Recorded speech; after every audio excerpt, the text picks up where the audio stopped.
साधना की ऊंचाई में ना पहुंचाने का जो प्रयास है वो हमारी इंद्रियों का है। बहुत ध्यान से एकाग्रता पूर्वक सुनना।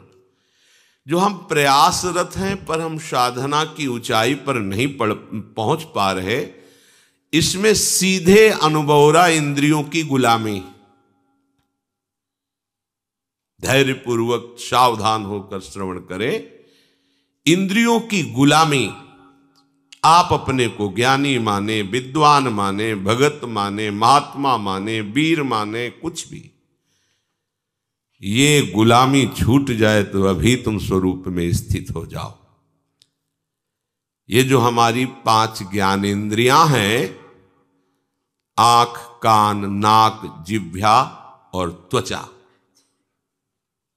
नेत्रेंद्री, श्रवणेंद्री, घ्राणेंद्री, रसेंद्री और त्वगेंद्री, ये 5 विषयों में, पूरी सृष्टि को इन 5 विषयों में रख दिया गया है।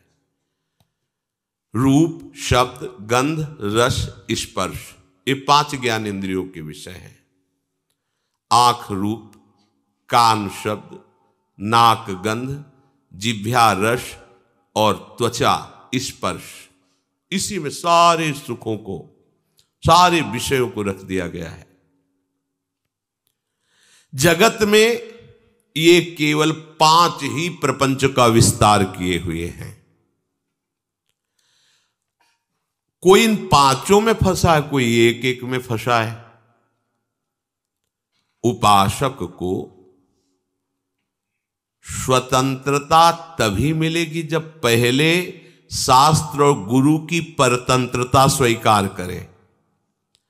शास्त्र और गुरु का भय, शास्त्र और गुरु का शासन स्वीकार करे तो इंद्रियों के विषयों से हटने का उसको सौभाग्य मिल जाएगा। अगर वो शास्त्र और गुरु से स्वतंत्र है तो इन प्रपंच में वो परतंत्र रहेगा। सिद्धांत है ये। आजकल सबकी यही मांग है कि मैं किसी के अधीन नहीं, मेरा जीवन स्वतंत्र, मैं जो चाहूं कर सकता हूं। स्वतंत्र का हो, इंद्रियों के गुलाम हो, मन के गुलाम हो, विषयों के गुलाम हो। तुम विषयों को नहीं भोग रहे, विषय तुम्हें भोग रहे। विषय तुम्हारे अधीन नहीं, तुम विषयों के अधीन हो, विवेकहीन हो, इसलिए तुम समझ नहीं पा रहे हो। इंद्रियों की, विषयों की, मन की गुलामी को तुम स्वतंत्रता समझते हो। आजकल यही स्वतंत्रता मानी जाती कि जो मैं चाहूं भोगूं, जो मैं चाहूं देखूं, जो मैं चाहूं करूं, तुम मुझ पर अंकुश नहीं लगा सकते हो क्योंकि मेरा जीवन स्वतंत्र है। वाह, कैसी स्वतंत्रता! तुम समझ नहीं पा रहे हो स्वतंत्रता का स्वरूप क्या होता है। सब तुम्हारे अधीन हो, तुम किसी के अधीन नहीं। ये तो कोई महात्मा होता है, ये तो कोई पहुंचा हुआ सिद्ध होता है, और तुम अपने को स्वतंत्र समझ रहे हो। इंद्रियों के विषयों की गुलामी करते हो, मन की गुलामी करते हो, शरीर की गुलामी करते हो और अपने को स्वतंत्र समझते हो। कहते हो हम स्वतंत्र हैं, जो चाहेंगे करेंगे। अरे जो चाहेंगे करेंगे तुम नहीं, ये इंद्रियां जो चाहेंगी तुमसे करवा लेंगी। मन जो चाहता है वो तुमसे करवा लेता है। तुम गुलाम हो कि स्वतंत्र? देखो ना, जो सद्गुरु और शास्त्र की अधीनता स्वीकार करता है वो स्वतंत्रता की तरफ बढ़ता है।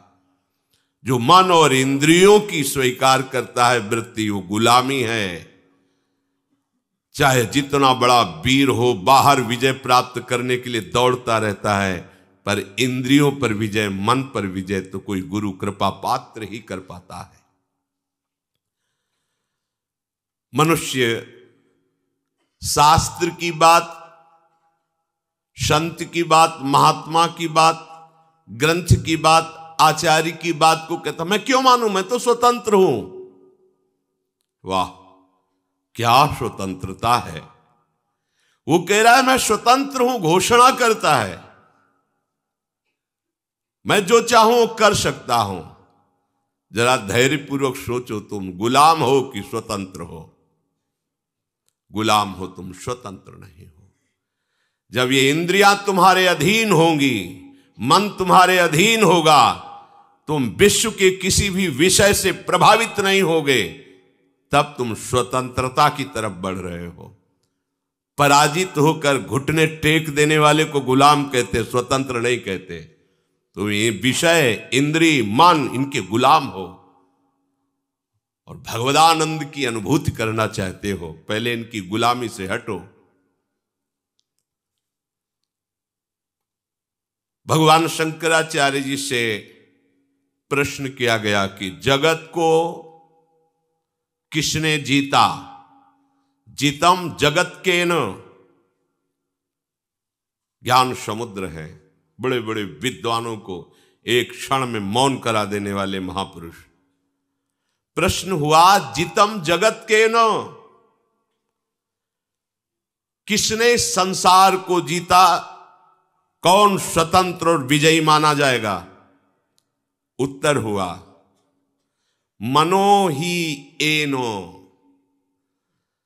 जिसने 5 ज्ञानेंद्रियों सहित मन को जीत लिया, उसने जगत को जीत लिया, संसार को जीत लिया, त्रिभुवन को जीत लिया। बड़े बड़े वीरों को परास्त करने वाला, बड़े बड़े देशों पर विजय प्राप्त कर लेने वाला, वो विजयी नहीं कहा जाता। विजयी वो है जो विषयों के आकर्षण को, इंद्रियों को, मन को जीत लिया, उसे कहा जाता है विजयी। मामूली सा एक छोटा विषय इंद्रिय का तुम्हें अधीन करके पतन करवा देता, तुम्हारी दुर्दशा कर देता। तुम अपने को वीर समझते हो, स्वतंत्र समझते हो। अरे तुम ये नहीं समझ रहे कि कितनी बड़ी तुम्हारी गुलामी हो रही इंद्रियों की। वो जैसा चाह रही वैसा करवा रही है। तुम घोषणा करते हो मैं वीर हूं, मैं उपासक हूं, मैं विजयी हूं, संसार त्यागी हूं। देखो ना, इंद्रियों की, मन की गुलामी से जो मुक्त हुआ, वही तो मुक्त कहा जाता है, वही तो भगवदानंद का अधिकारी होता है। पूज्य श्री भाई जी महाराज कह रहे हैं, मुंबई में एक बड़े विद्वान और ज्ञानी महात्मा, वो मेरे पास मिलने के लिए आए। वो बहुत बड़े सम्माननीय थे, बड़ा उनका सम्मान होता था। इतने बड़े वो विद्वान थे कि बड़े बड़े तार्किक उनके सामने टिक नहीं सकते थे। जहां कोई प्रश्न करे तो प्रश्न पूरा नहीं हो पाता था, उत्तर प्रारंभ हो गया उनका उत्तर। परंतु जब वो हमारे पास आए, 1-2 दिन रुके, तो उनकी दिनचर्या देखी। वो इतनी रसेंद्री के वश में थे, कुछ कुछ मिनट में भाई जी गरम जलेबी मंगवा दीजिए, वो रबड़ी, वो भुंजिया मंगवा दीजिए, ऐसा वैसा, इतनी मांगे थोड़ी थोड़ी देर में। फिर कहते कि मथुरा के जैसे पेड़े होते हैं वैसे तो ब्रह्मा ने सृष्टि में कुछ रचा ही नहीं, मथुरा किसी को भेजकर पेड़े मंगवा दीजिए। एक दिन में 25-50 चीजें अलग अलग से मंगवा के पाना उनका स्वभाव था, प्रभाव था कि बड़े बड़े विद्वान तर्क में परास्त हो जाते थे और ज्ञानी थे, महात्मा वेश में थे, बड़ा सम्मान होता। हमारे एक मित्र थे नानू राम जी, उन्होंने उनको निमंत्रण दिया। महाराज की विद्वता और सम्मान देख करके जब घर ले गए तो छक गए शाम तक ही। महाराज ऐसी ऐसी मांगे, ऐसी भाई जी से कहा कि अब इनको कभी निमंत्रण नहीं देंगे, इतनी मांगे थोड़ी थोड़ी देर में, ये वो ऐसा। फिर मैं एक दिन उन महात्मा जी से पूछा कि महाराज आपका ज्ञान, आपकी विद्वता, आपका प्रभाव, फिर ये कलंक कैसा? एकांत में थे, अपना बड़ा हितैषी जान करके उन्होंने कहा कि यद्यपि इन विषयों का आत्मा से कोई संबंध नहीं है, इसमें मेरी कोई हानि नहीं है, क्योंकि मैं निरपेक्ष रहता हूं। पर वास्तविक आपसे छुपाव की बात नहीं, मैं रसेंद्री को जीत नहीं पाया हूं। ये बार बार मुझे परास्त करती है, मुझे ग्लानि भी होती है, पर मैं क्या करूं, इसको जीत नहीं पा रहा हूं रसेंद्री को। ये नया नया चाट बन गया है, ये लाओ वो लाओ, मैं दुखी भी हूं पर इसको जीत नहीं पा रहा हूं। देखिए देखिए भाई जी कह रहे, देखिए देखिए, इतना बड़ा ज्ञानी, इतना बड़ा सम्माननीय एक इंद्री की गुलामी नहीं छोड़ पा रहा है। इसलिए उपासकों से हम कहते हैं कि महात्मा बनना सरल है, विद्वान बनना सरल है, लेकिन स्वतंत्र होना बहुत कठिन है। एक छोटा सा विषय घुटने टिकवा देता है, छोटा सा विषय। इतना बड़ा ज्ञानी महात्मा परास्त होकर दुखी होकर कहता है मैं रसेंद्री की चाट नहीं छोड़ पा रहा हूं। ये बार बार उपासक जब इंद्रियों के परवश हो जाता है तो मामूली सी वस्तु में क्या क्या उसकी दशा होती है, मामूली सी बात में क्या क्या उसकी दशा होती है। गोस्वामी तुलसीदास जी ने देखा इन इंद्रियों की लोलुपता को। ओह, इन इंद्रियों ने मुझे मजाक बना दिया, हंसी उड़ाई, अपने वश में कर लिया। अब नहीं, अब नहीं, अब मैं प्रभु का हो गया हूं। इंद्रियों, अब तुम हमें अपना गुलाम नहीं बना सकती, अब तुम हमारी हंसी नहीं उड़ा सकती। उन्होंने कहा अब लो नशानी, अब ना नशई हो, राम कृपा भव निशा सिरानी, जागे फिरी न डसे हो, अब लो नशानी, अब न नसई हो, पर बस जानी हंस्यो इन इंद्रिन। अब तो मैं प्रभु का हो गया हूं, निज बस हुए न हंसई हो, अब लो नशानी, अब ना नसई हो। जब तक प्रभु का बल, प्रभु की महिमा, प्रभु का नाम हमने पूर्ण रूप से स्वीकार नहीं किया था, तब तक इंद्रियों ने हमारी बड़ी हंसी उड़ा दी। मैं जी नहीं सकता था विषय के बिना। आज भगवान की कृपा से मैं जाग गया हूं, अब नहीं सोऊंगा, अब इंद्रियों की गुलामी नहीं करूंगा।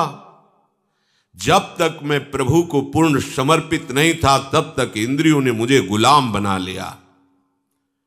ये प्रतिदिन मुझे नाच नचाती रही, जैसा चाहती रही। संसार हंसता रहा। आज नहीं, अब नहीं। उपासक इस बात को समझे, प्रभु का बल लेकर, प्रभु के आश्रित होकर इंद्रियों की परवशता को मिटा दे। देखो, यही उपासना है। थोड़े से स्वाद के लिए, थोड़े से सुख के लिए, थोड़ी सी सुंदरता के लिए, थोड़े से शब्द सुनने के लिए, स्पर्श करने के लिए सच्चिदानंद सुख का बलिदान कर रहे हो। यह अवसर सच्चिदानंद सुख के लिए मिला है, क्या कर रहे हो? मणिगण पुंज ब्रजपति छाणत, हित हरिवंश कर गही कंचु। इंद्र नील मणि मनोहर श्याम सुंदर को छोड़कर कांच ग्रहण कर रहे हो। सावधान। कैसे सावधान? कूर्मोंगानीव सर्वशः। जैसे जरा सा भय आने पर कछुआ अपने अंगों को कवच के अंदर समेट लेता है, ऐसे ही तुम सारी इंद्रियों को प्रभु में समर्पित करो। कछुआ जहां थोड़ी सी खटक हुई, तत्काल उस अपने अंगों को सुरक्षित रखने के लिए कवच के अंदर कर लेता है। इंद्रियों को विषयों से समेट लो, आप सुरक्षित हो जाओगे, आपका भजन सुरक्षित हो जाएगा।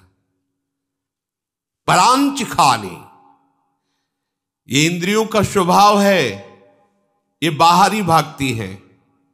ब्रह्मा जी ने रचना की है बहिर्मुख इनकी, ब्रह्मा ने इनका स्वभाव बनाया है बाहरी विषयों पर जाना, और जो इस स्वभाव को रोक दे वही भाव को प्राप्त होता है। भावोत्सवेन भजताम रस काम धेनुम, पर कठिन है इनको रोकना। क्रम है, सीधे इंद्रियों को वश में नहीं कर सकते। यदि मन बुद्धि के वश में हो जाए तो फिर मन इंद्रियों को वश में कर सकता है। बुद्धि तुम्हारे वश में होनी चाहिए, बुद्धि तुम्हारे वश में, बुद्धि के वश में मन, और मन के वश में इंद्रियां, अब सब ठीक हो जाएगा। सरलता से इंद्रियों को रोका जा सकता है यदि ऐसा क्रम हो। इंद्रियों को हमें जहां लगाना है वहीं लगेंगी, पर उसके पहले मन को ठीक करना है। मन को ठीक करने के लिए पहले बुद्धि को ठीक करना है। बुद्धि को ठीक करने के लिए पहले हमें ठीक होना पड़ेगा। हमें स्वयं ठीक होना। मैं प्रभु का हूं, प्रियालाल का हूं, कोई संसारी नहीं हूं। कल जैसे एक प्रश्नकर्ता प्रश्न कर रहा था कि आप बड़े बड़े महात्माओं की बातें बताते हो तो भगवान के स्वरूप हैं, वो भगवान के नित्य जन है, हम कहाँ, ये घाटे की बात है। हम सब उसी बड़े के हैं। समुद्र की कौन सी लहर महिमा युक्त है और कौन सी छोटी है, बताइए आप। उसी आनंद समुद्र के हम सब अंश हैं, बराबर अंश हैं, बराबर। जो भगवान शंकर की आत्मा है वही तुम्हारी आत्मा है, वही एक चींटी की आत्मा है। आत्मा में कोई परिवर्तन, छोटाई बड़ाई घटाई नहीं है। ये मूढ़ता की बात छोड़ो, ये समझो कि वो बड़े कैसे हुए हैं। बड़े का संपूर्णतः आश्रय ले लिया, सबसे बड़े प्रभु हैं, और उन्होंने प्रभु के नाम का आश्रय ले लिया, रूप का आश्रय ले लिया, जगत का आश्रय छोड़ दिया, तो वो बहुत बड़े हो गए। तुम छोटे क्यों हो रहे हो? क्योंकि तुमने छोटे का आश्रय ले लिया। ये जगत के नाम रूप, जगत के विषय, भोग, अनुकूलता, प्रतिकूलता, ये सब छोटी बात है। इसीलिए तुम इतने हे भाव से युक्त हो गए हो। हम कहाँ, नहीं, तुम उसी तत्व से स्थित हो, तुम उसी से बने हुए हो, तुम और कोई नहीं हो। पहले स्वीकार करो मैं प्रियालाल का हूं, क्योंकि बुद्धि शुद्ध करने के लिए सबसे पहले यह स्वीकृति आवश्यक है। मैं संसार का नहीं हूं, मैं रिश्ते नातों का नहीं हूं, मैं शरीर का नहीं हूं, मैं प्रियाजू का हूं, प्रियालाल का हूं। ये सब इंद्रियां हमारी बहुत सहायक हो जाएंगी यदि आप इस सूत्र को समझ लें। आप इंद्रिय विजयी हो जाएंगे अगर ये सिद्धांत समझ लीजिए। ध्यान से समझना। देखो, घोड़े रथ में जुते हुए हैं, रथ को खींचकर लक्ष्य पर पहुंचाना घोड़ों का ही काम है। रथ में घोड़े हैं, उनमें बहुत पावर है, ये बहुत अच्छी बात है, क्योंकि मार्ग तय करने के लिए मरे हुए घोड़े नहीं चाहिए, पावरफुल चाहिए। परंतु अच्छे मार्ग पे चलाना और बुरे मार्ग पे चलाना, यह सारथी के अधीन बात है। घोड़ों को उनकी इच्छा पर छोड़ दोगे तो मार्ग से वो भटक जाएंगे। घोड़ों को सही दिशा पे चलाने के लिए लगाम होती है, लगाम के अनुसार, और लगाम होती है सारथी के हाथ में, और रथी का पूरा जीवन सारथी के हाथ में है। वो चाहे तो गड्ढे में ले जाकर के पूरा का पूरा चौपट कर दे, मरे रथी सहित। बुरा रास्ता या अच्छा रास्ता ये रथी के ऊपर होता नहीं है, ये सारथी के ऊपर होता है। सारथी को ठीक रखना है। अगर जुते हुए घोड़ों की लगाम ढीली हो जाए और सारथी नशे में हो तो रथी का क्या होगा, विचार कर लो। क्या निर्दिष्ट मार्ग पर लगाम छोड़ने पर घोड़े चल पाएंगे? सारथी मद से मतवाला हो रहा है, क्या उसको पता है कि उसका लक्ष्य क्या है? वो भूल जाएगा क्योंकि मदिरा पिए हुए है। शास्त्रों में इंद्रियों को घोड़ों से तुलना की गई है। बहुत बलवान घोड़े इंद्रियां हैं, उनकी लगाम मन है। मन रूपी लगाम को पकड़े हुए जो सारथी है वो बुद्धि है, और इसमें जो बैठा हुआ रथी है वो जीव है, वो आत्मा है। जो आत्मा है वो रथी है, रथ में बैठा हुआ है। विद्य शरीर रथ में तू, ये शरीर रथ है, आत्मा रथी है, बुद्धि सारथी है, मन लगाम है, इंद्रियां घोड़े हैं। ये शास्त्र कह रहा है। इसी रथ में बैठकर हमें अपने असली घर पर पहुंचना है, प्रभु के पास। ये रथ मिला है यात्रा तय करने के लिए, प्रभु के धाम में पहुंचना है। इसलिए अपनी आत्महत्या मत करो। आत्महत्या, अगर ड्राइवर नशे में है तो पूरा का पूरा गाड़ी चौपट कर देगा, ऐसी जगह भिड़ा देगा, ऐसी जगह गिरा देगा, बिना लक्ष्य के चला देगा। सबसे पहली दवा करनी है रोगी ड्राइवर की, सारथी की।